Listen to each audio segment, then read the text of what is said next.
stage. DOZ is a 2.0. Oh, it's working. Yeah. Hey, everyone. I was asked today to share a story. So this is a story of my client, Andreas. He's a German guy. He works at Babywals, a German website doing great, selling baby accessories in Germany. But now he wants to enter the French market when he's doing nothing. And he doesn't know anything about French, except maybe that they eat baguettes. Hopefully, he heard of DOZ. DOZ will help Andreas to go in France. Let's see how. First, Andreas connect on DOZ.com. He enters his website and click on Start. Right now, DOZ is analyzing Andreas' website to know exactly what are his marketing needs. Then, Andreas will select the traffic sources he wants to receive his visitor from. Those do only organic traffic, no advertising. Andreas enters the number of visitors he wants to receive per month, the length of his campaign, and he has right now a price of what he will be paying per month, no surprise. He clicks on Continue and enters some more details, which market he's entering, which language, obviously it's French, and some more details about his campaign. It's done. Now DOZ has enough data about Andreas and his company and his website to start a marketing campaign. But I told you, it's organic traffic. Organic traffic means that the work is done by humans. It's not advertising. So now, those algorithms will select and filter the best marketing professionals based in France that know about Andreas' industry and will start working on the campaign.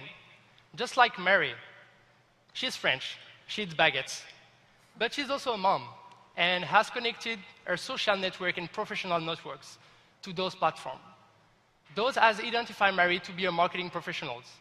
She also has a blog about babies, which is her passion. Now, when Mary connects herself to those platforms, she will receive tasks that match her skills, her availability, but also her passion. So here she has a blog post of 500 words to write about a person. She accepts the task, and she will go on My Task and see how many tasks she has to do. She can click on more details to see what are the tasks she has to do and get the marketing brief from the campaign. Click on Valid, and now she will submit her content to other marketing professionals also working on Andreas' campaign. Those marketing professionals will review the work of Mary on a peer review basis. And now Mary can see that she has a lot of tasks validated. So she can ask for payments and make maybe a present to her daughter.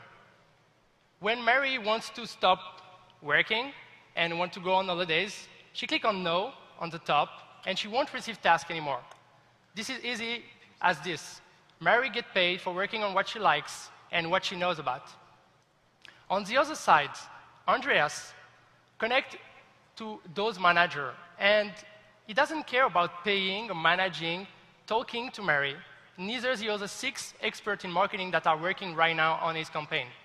What Andreas cares about is to click on My Reports and to see how well the campaign is going on. How many blog posts have been published for him in France? How many links for SEO purpose have been acquired? Andreas needs to report to his boss, so he clicks on My Stats. He has basic stats like keywords ranking on search engines and also comparison with his competitors. But what is more interesting for Andreas is to go on traffic sources and see where the traffic provided by those is coming from. Here there is a blog post that is providing over 1,000 visitors last week. Actually, this is a blog post from Mary. He doesn't care about it. He just thinks that it might be someone eating baguettes in France. But what is really important now is that France has become the second largest market for Andreas. With a small investment, Andreas is confident about going global. And with those, he can go tomorrow in 10 other countries, and even in 20 other countries by the end of the year, because those help websites to go international. So we have been prototyping for over a year in France, in Europe, doing European campaigns, over 150 campaigns, $500,000 in revenues.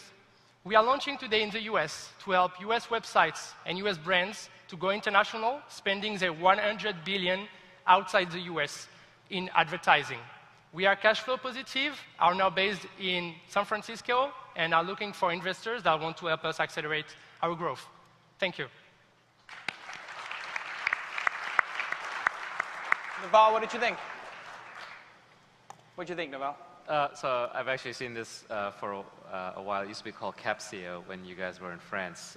And it seems like you've taken an approach that normally would be highly manual and sort of agency-based by the hour, and you're trying to create a marketplace around it, which I think makes it more scalable. You know, the only thing I wonder is, like, I think you're going to have to work to convince investors that this can be a venture scale business, you know, that it can have a large exit. There are enough people who want this. There are enough people who provide it.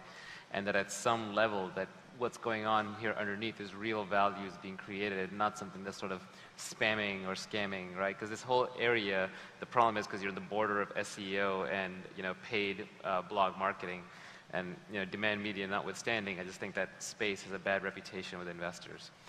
So you just kind of have to convince people that it's a white hat, creating sustainable value, and that it can be a very large business. But congratulations to you on being cash flow positive and for trying to productize what historically has been a purely agency business. Because you've blended Google Analytics and services like Scripted or Contently, which are offering this kind of marketplace for writers to develop some very specific content, and you've sort of blended it in a way which is kind of interesting. Like Naval, the challenge is how much do you need to run in terms of budgets through that engine to actually be a big company, and that's where I wasn't clear. Is there a reason why you're emphasizing the international translation component? Because it seems like this would work without having to focus on the international piece. Yeah, in fact, we think that in the marketing, it's not about translation. It's really about creating the content and the marketing, like we call inbound marketing, directly from the sources. So, sorry, not trying to be an ass here, but the presentation was very confusing for me. I figured out what you're doing, and it actually does seem quite interesting, but I would probably try and get that message across in the first 30 to 60 seconds, lose the international component. Like the example with France, to me, is incredibly distracting. Like that wouldn't be my first market to go after if I were doing internationalization, and I think it detracts from the focus on, hey, we're scripting automation of some marketing tasks and crowdsourcing those tasks, which I actually think is actually, it's what is kind of difficult to explain here is that it's not crowdsourcing.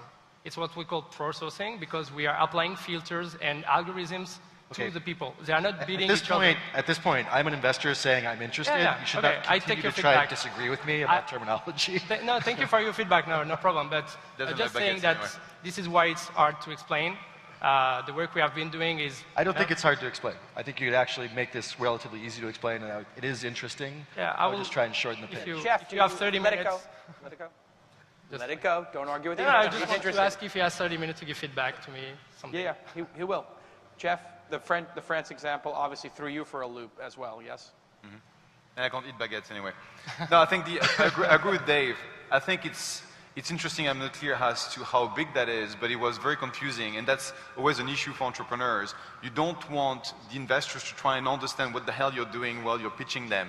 You need to sort of deliver it to us in the crispiest way so we understand and we engage. Otherwise, we'll do something else like, you know, reading email.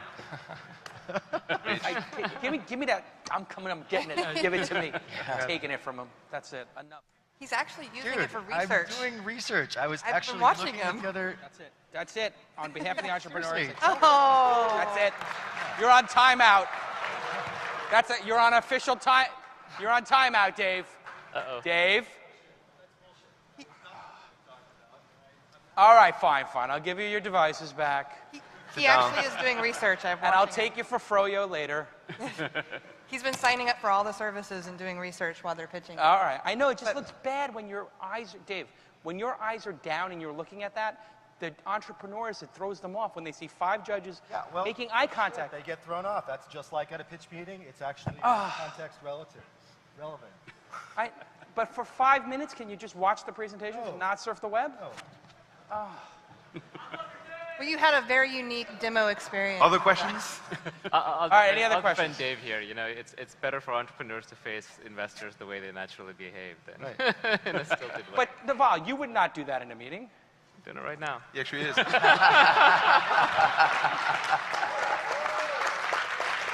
But in my defense, I have his AngelList profile up, so I'm looking at that at the moment. So I have a question to get us back on track. Okay, sorry.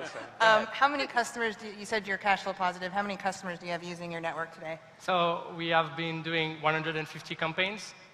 So we don't count by customers because one consumer can go from, let's say, France and in 10 countries in Europe.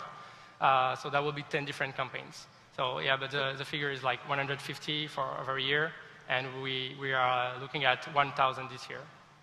Sorry, you said cash flow positive. Yeah. What's the revenue you're doing right now? Did you just? So we did $500,000 in the prototype base. So we are a small team. So if you're doing $500,000 in revenue, that should be one of the first fucking things you say in the first 30 seconds. You should be telling me, we're awesome. $500,000 in revenue, we're cash flow positive. Well, He did say cash He flow said that, positive. but it wasn't. No, he said that. Way far into the presentation. I said that at the end, of the yeah. presentation. Okay. But it But seems what like wasn't clear to me, it was $500,000 in revenue versus $500,000 in transactions.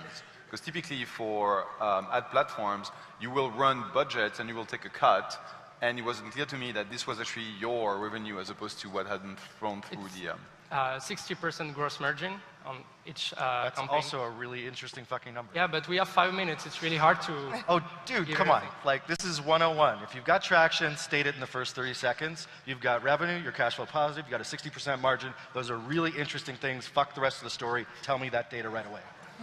And no need for the baguettes. Yeah. All right, let's hear it. Thank you. Well done, DOZ. Next up, good job. You do have an interesting business, even though I'm bitching. Well, no, here's the good news for DOZ. You will be going to lunch with them and doing a second meeting, right? Can I get them a lunch or a coffee? Maybe. We'll see. Yeah, maybe. Yes, okay, good.